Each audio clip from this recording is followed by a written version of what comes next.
Chapter 15. Building a Better Team. Beyond developing content skills, you need to help your network master the profession's best practices. This is especially true if you have people who come to the role from other disciplines. Depending on their backgrounds, you may have to build their communication skills from scratch. Here are a few ways to deepen their general knowledge. First, coach them to deflect low-value requests.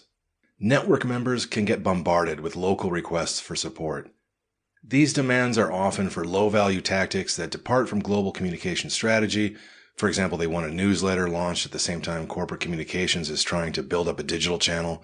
If network members have only a loose relationship with corporate instead of a direct reporting line, those requests are outright orders.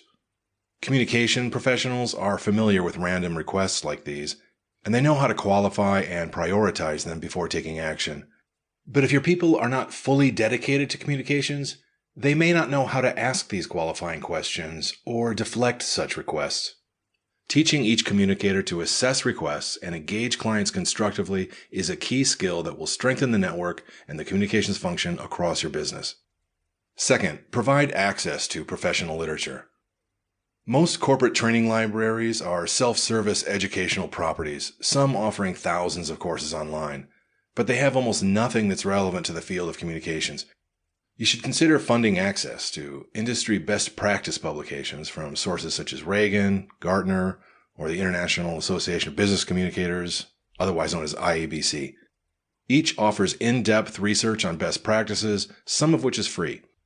Unfortunately, the best communication courses are expensive, and even when money isn't restricted, many people can't find time for training. If you can't afford paid memberships for development, it doesn't cost anything to talk about the reading you're doing on free platforms such as LinkedIn. Pointing out and discussing blog posts or research that you find interesting goes a long way toward boosting people's professional growth.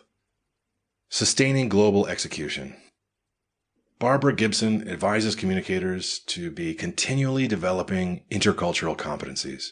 She told me in an interview, quote, "You often see teams giving up too soon, throwing up their hands in frustration because a specific tactic didn't work." End quote. International execution is like physical exercise. Going to the gym just a couple of times after New Year's won't change us much, but if we exercise every day and practice international awareness with every project, our efforts can be transformative. Here are 4 strategies to enable more international cooperation among your team and at headquarters. First, execute global rollouts in stages. Abandon the simultaneous global launch whenever possible. Localization done right takes time, and in most cases, market-by-market rollouts will be just fine. If you must have simultaneity, expand the project timeline to give your network a realistic amount of time to execute it well. Second, job rotations and special projects. Job rotations within the communications function at different locations can make headquarters practitioners more aware of the business, competitors in various markets, local conditions, and employee preferences. Job rotations drive skills, adoption of tools, and best practices more widely across the business.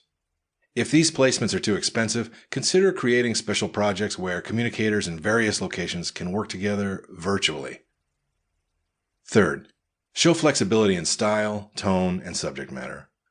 American tone can have its charms, but its enthusiasm and its willingness to self-promote leaves some cultures cold.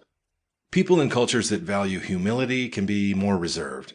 And in another fallout from cultural bias, Americans often interpret unwillingness to participate as laziness or arrogance. A charismatic, high-energy leader may be able to successfully adapt Yankee stylings, but you can't count on it happening everywhere or being interpreted consistently. Fourth and last, train stakeholders in localization. No matter the maturity of your localization program, keep your stakeholders and internal customers up to date on your practices and capabilities. When you get new team members, train them in localization expectations from the start. Even if they won't routinely be working with translations, they should understand the process. When you design programs whose success depends on others' participation, for example, when you count on user-generated content, remember that many will be hesitant to volunteer. They might, however, be persuaded with a little local support.